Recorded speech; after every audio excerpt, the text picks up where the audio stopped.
Stopped a lot of countries from war, India and Pakistan. We stopped a lot of. सवाल आज इस बात का है कि हमारे देश में कैसे अमेरिका के राष्ट्रपति डोनाल्ड ट्रंप के लिए हवन किए गए। सवाल आज इस बात का है। सवाल विफलता किसकी है?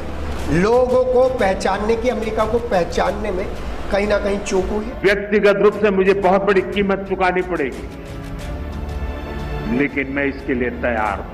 क्योंकि 1971 और 72 का जो मामला है, निक्सन वर्सेस इंदिरा गांधी का जो मामला है, वहीं से इस एपिसोड को देखने की जरूरत है।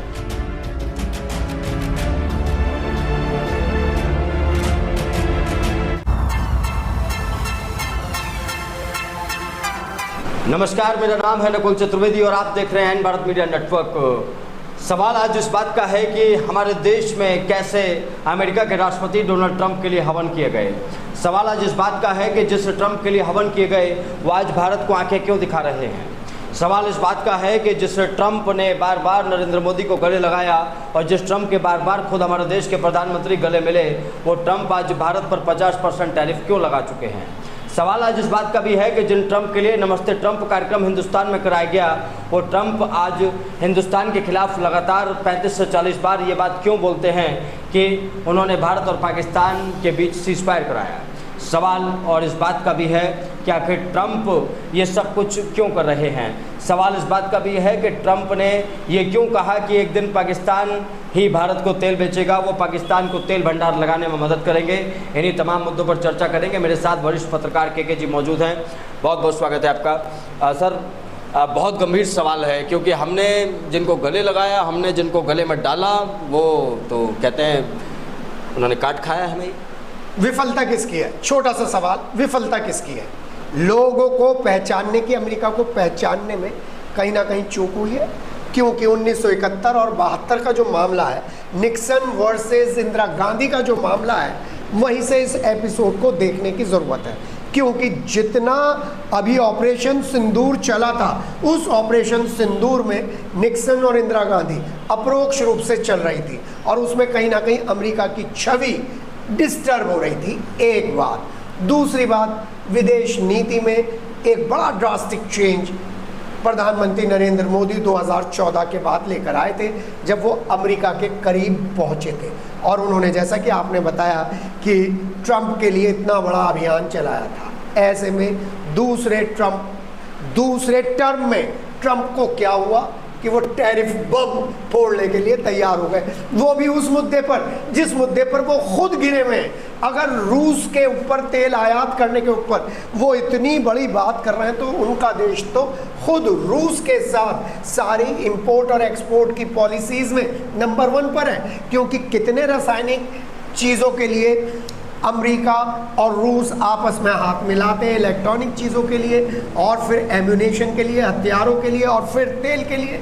और ऐसे में भारत पर दबाव बनाने की जो नीति ट्रंप की है, उसको समझना इस समय भारत सरकार के लिए बहुत महत्वपूर्ण है। 30 बार उस व्यक्ति को आप परेशानी में डाल रहे हैं जो कह रहे थे my friend is Trump, my friend is Trump. इतना तो आंखों में शर्म होनी चाहिए थी कि मोदी प्रधानमंत्री हैं, आपके साथ हैं और आप उस देश के लिए इस तरीके के वर्जन दे रहे हैं जो आतंकवाद में आपके साथ मिलकर आतंकवाद के खिलाफ काम कर रहा है। 9/11 में आपके साथ जो हुआ है पाकिस्तान समर्थित आतंकवाद में, उसके बाद आप पाकिस्तान को सपोर्ट कर रहे हैं और आप हिंदुस्तान को एक अलग मुकाम पर लेकर खड़े हो गए। 50% टैरिफ जो 27 अगस्त से आसपास प्रोडक्ट्स पे लग जाएगा। अगर हमारे मार्केट पे जोर पड़ेगा, डिस्टर्ब होगा हमारा मार्केट, तो उनका मार्केट भी तो बचने वाला नहीं है। यही मैं समझना चाहता हूँ कि जो टैरिफ आ रहा है 25% तक ठीक था, अब 50% जब टैरिफ आ गया, तो अभी मैंने सुना कि एक देश की मशहूर न्यूज़ एंकर हैं, वो कह रही थी कि टैरिफ अगर लगेगा हिंदुस्तान पर तो नुकसान अमेरिका को होगा। क्या इस टैरिफ को लगाने का नुकसान अमेरिका को होने जा रहा है या हिंदुस्तान को इसका क्या नुकसान होने जा रहा है, ये समझाइए जरा दर्शकों को। देखिए, हिंदुस्तान को तो इसलिए इस मामले में थोड़ा सा एडवांटेज है क्योंकि हिंदुस्तान ने रूस के साथ और दूसरे मित्र देशों के साथ यानी कि चीन के साथ भी हाथ मिला रखा है। जी हाँ, वहाँ से जैसे जैसे बिजनेस कम होगा वैसे वैसे रूस और चाइना के साथ ये बिजनेस बढ़ेगा और जो वहाँ पर प्रोडक्ट, इंडियन प्रोडक्ट जा रहे हैं। जैसे मैं एक छोटी सी एग्जांपल लेता हूं, फुटवेयर पे पहले वहाँ 8% टैरिफ है और 25 के बाद ये 33% हो गया, अब 25% और लग गया, यानी कि 58% फुटवेयर पर टैरिफ लगने जा रहा है। जो फुटवेयर पे टैरिफ लगने जा रहा है 58%, तो इसकी वजह से इंपोर्ट और एक्सपोर्ट तो डिस्टर्ब हो गई, भारत का भी नुकसान है और अमेरिका का भी नुकसान है, क्योंकि वहाँ पर जितने इंडियंस हैं वो भी तो कहीं ना कहीं इकोनॉमी को, अमेरिकन इकोनॉमी को सपोर्ट कर रहे हैं। और दूसरी बात, अगर इस तरीके से शिफ्टिंग होती है तो उसका एक और शत्रु है, अमेरिका का एक और शत्रु है, कौन? चाइना के ऊपर हमारी डिपेंडेंसी बढ़ेगी और चाइना जैसे इकोनॉमिकली मजबूत होगा वो अमेरिका के लिए नुकसानदायक होगा। तो भारत के लिए तो एक मौका है, वो मौका ये समझने का कि अमेरिका हमारा कभी दोस्त नहीं हो सकता। 1947 से लेकर 2025 तक रशिया और रशिया के मित्र हिंदुस्तान के साथ खड़े थे, ऑड टाइम में खड़े थे, मुसीबत में खड़े थे, अब भी खड़े हैं। अमेरिका नहीं था, अब भी नहीं है। तो सर हुआ क्या इन तमाम बातों का कि मैंने एंकर्स को भी सुना था कि बात करते थे कि जब ये दोनों मिलते हैं, ट्रंप और नरेंद्र मोदी, तो बिजली कड़कती है, जब ये दोनों गले मिलते हैं तब ये सब कुछ होता है। तो क्या इन मीडिया कर्मियों ने हमारे देश को, प्रधानमंत्री नरेंद्र मोदी को, बीजेपी को गुमराह नहीं किया इस दोस्ती को लेकर, ऐसी ऐसी तस्वीरें दिखाकर, खामखा वाली तस्वीरें दिखाकर?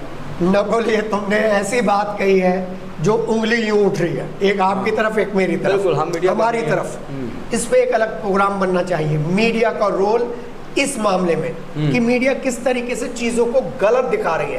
अगर मीडिया उस टाइम ही बैलेंसिंग कर इस तस्वीर को दिखाती, तो हमें अपने सारे डेटा को लेकर दिखाती, उनके इतिहास को लेकर दिखाती, तो शायद आज ये स्थिति नहीं आती। हर हिंदुस्तानी ने ये फील कर लिया था कि भैया उसके ट्रंप के टीका लगा दे रहे थे सोशल मीडिया पर और कह दे रहे थे, बोला भैया एक दूसरा योगी वहाँ आ गया, दूसरा योगी वहाँ आ गया, बोला यहाँ मोदी और वहाँ एक और ट्रंप हमारा आ गया, अब सारे उनका हम खात्मा कर देंगे। और ये ट्रंप का आना, कोरोना का आना, दोनों कोइंसिडेंस नहीं है।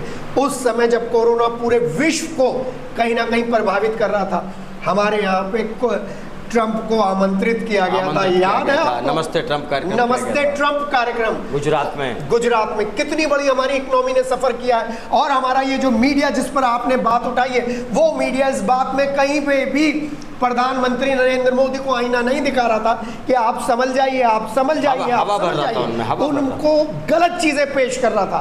आज ये ट्रंप एक्सपोज नहीं हुआ है, आज ये मीडिया एक्सपोज हुआ है। और इस मीडिया को अब अपने अंतर मन में झांकना चाहिए कि आप उस परिधि में आ रहे हैं जो परिधि किसी भी देश को आजाद कराने के लिए बहुत जरूरी है। सर 40 सेकंड रुकते हैं सर, जरा 40 सेकंड आप ये वाली वीडियो देखिए जरा। ये जो अंजना ओम कश्यप और ये क्या नाम है इनका, विक्रांत हैं, ये दोनों जब वहाँ पहुँचे हुए थे अमेरिका, तो ये कैसे बातें कर रहे थे, आप देखिए ज़रा, वो चल रही है स्क्रीन।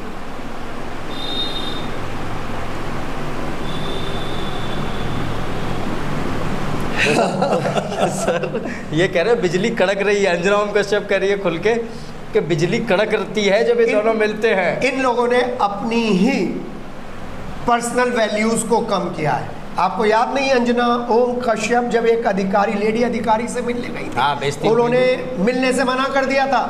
ये अधिकारी जब प्रधानमंत्री नरेंद्र मोदी को मीडिया का असली चेहरा दिखाने के लिए कहते हैं और प्रधानमंत्री नरेंद्र मोदी की जो कंपनी है वो इसको नहीं मानती, आज ये उसके लिए सबक है। लेकिन आप ये देखिए, उसी रूस के साथ आप हम पर कंपल्शन लगा रहे हैं और चाइना पे आप कंपल्शन नहीं लगा रहे हैं, जो चाइना हमसे ज्यादा तेल एक्सपोर्ट कर रहा है उसके ऊपर आप टैरिफ नहीं लगा रहे। तो ये भारत को घेरने की तैयारी है, एक तरफ पाकिस्तान के जरिए, एक तरफ चाइना के जरिए, और रूस क्योंकि हमारा परम हितैषी है, उसको एक सबक सिखाने के लिए। सर एक बात और मैं समझना चाहूँगा, अब इसमें हमारी जो विदेश नीति है नरेंद्र मोदी के आने के बाद, बतौर प्रधानमंत्री कुर्सी संभालने के बाद, हम ये मानते आए हैं, हमारे देश के हर व्यक्ति को मीडिया ने बताया है कि हमारी विदेश नीति बहुत मजबूत हो चुकी है, हर देश से हमारे संबंध बढ़िया हो चुके हैं। लेकिन बतौर पत्रकार जब मैं देखता हूँ इन तमाम चीज़ों को, तो मुझे समझ आता है कि हम चारों तरफ से घिर चुके हैं। पाकिस्तान इधर हमारे साथ नहीं है, चाइना इधर हमारे साथ नहीं है, श्रीलंका के साथ भी बीच में हो गया, मालदीव के साथ भी हो गया, नेपाल तक के साथ बवाल हो गया, और तो और छोड़िए इधर बांग्लादेश के साथ, म्यांमार के साथ, पाकिस्तान के साथ तो हमारा लगातार चल ही रहा था। तो अब ये अमेरिका, जिसे हम अपना दोस्त बता रहे थे, बहुत बड़ा दोस्त के साथ हो गया, टर्की जैसे जो दोस्त थे। सवाल ये कि नरेंद्र मोदी ने जब से प्रधानमंत्री की कुर्सी संभाली है तब से हमारी विदेश नीति के बारे में ये बताया गया अब तक हमारे देश को कि हमारी विदेश नीति बहुत अच्छी रही है। लेकिन जहाँ तक मैं समझ पा रहा हूँ वो ये समझ पा रहा हूँ कि मोदी जी के आने के बाद हमारे देश की विदेश नीति पूरे तरीके से फेल हो गई। अब बांग्लादेश इधर ले लो, इधर नेपाल की तरफ चले जाओ, इधर म्यांमार ले लो, इधर पाकिस्तान से हमारे संबंध खराब चले रहे थे, श्रीलंका से भी संबंध खराब हो गए, मालदीव ने भी कई बार आके दिखा दी, और अब जो अमेरिका जिसको हम अपना सबसे बड़ा दोस्त बता रहे थे वो भी हमें आके दिखा रहा है। नकुल जी, इस मामले में अगर आप और हम बोलेंगे ना तो हमको ट्रोल आर्मी का सामना करना पड़ेगा। मैं बहुत माफी के साथ कह रहे हैं, बहुत माफी के साथ कह रहे हैं, आपकी नीतियों की तभी परीक्षा होती है जब विपत्तियां आती हैं। आपने जो पॉलिसीज बनाई है, जैसे कोरोना में आपकी इकोनॉमिक पॉलिसीज का टेस्ट था, आप बहुत आराम से निकाल कर ले गए। हाँ, 19-20 ऊपर नीचे आते हैं, वो झेला जाता है, वो देखा जाता है, इतनी तो आती है जब काम कर रहे हैं। लेकिन जिस तरीके से फॉरेन पॉलिसीज में हम अपने जो हमारा निश्चित मार्ग था उससे हटे हैं, उसके हटने के बाद आप ये देखिए कि अमेरिका के करीब जाते ही कितनी सारी चीजें हमारे सामने आई हैं, डिपेंडेंसी हमारे सामने बढ़ गई है। वो तो एक बात ये अच्छी हुई कि रूस का साथ हमने नहीं छोड़ा, नहीं तो इस समय आप तेल का मार्केट देखिए क्या होता अगर हम अपने परंपरागत तरीके से अलग जा रहे होते। वो ही मित्र हमारे साथ काम आए जिन्होंने आजादी के बाद नॉन अलाइनमेंट मूवमेंट यानी कि गुट निरपेक्ष आंदोलन को सराहा था, उसमें अमेरिका कभी नहीं शामिल था, उसमें वो यूरोपियन देश कभी शामिल नहीं थे जो कोल्ड वार में कहीं ना कहीं थे। तो एक बात तो यहाँ पर मोदी सरकार के लिए बड़ा सबक है कि आप बनी बनाई परिपाटी से हटेंगे तो प्लान बी और सी क्या है वो जरूर बताएं। प्लान बी और सी तो धाराशाही है, केवल प्लान ए की है कि आप दूसरे देश में जाएं, फिर यहाँ पर आकर चुनाव कंपेन करें, फिर दूसरे देश में जाएं, फिर आए। घाना जैसे देश से हमें क्या मिल रहा है आप बताइए। बिल्कुल सही। घाना अफ्रीकन देश हो, इथोपिया देशों में आप जा रहे हैं, क्या मिल रहा है हमें? तो इतने टाइम में अपने आसपास का क्षेत्र कहीं ना कहीं मजबूत करना था। नेपाल हमारा हिंदू राष्ट्र, उसको मजबूत करना था, हमको और 2-3 जगहों पर काम करना था। बांग्लादेश के साथ हमारा कभी क्लैश नहीं हुआ, बांग्लादेश में कभी ऐसी परिस्थितियां नहीं आई जब से पार्टीशन हुआ, लेकिन इस बार ये सारी चीज़ें हुई।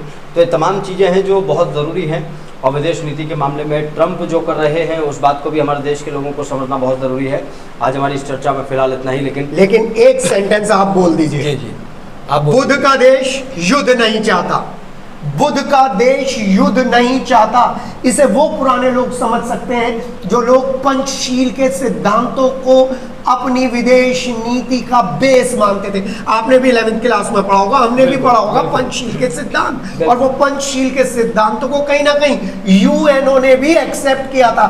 और एक आप बाजारवादी देश की तरफ बढ़ गए, अमेरिका की तरफ बढ़ गए, आपके जितने भी पड़ोसी हैं वो सब डिस्टर्ब है। तो कहीं ना कहीं प्लान बी और सी के साथ आइए, ये जनता आपको बहुत पसंद करती है। मोदी जी थोड़ा सा काम करिए। नकुल, चले, बहुत बहुत शुक्रिया दोस्तों। आज हमारी इस चर्चा में हमने बहुत सारे मुद्दों पर बात की। ये टैरिफ भारत को नुकसान कैसे दे रहा है या कुछ नुकसान कैसे देगा, इस पर भी हमने चर्चा की।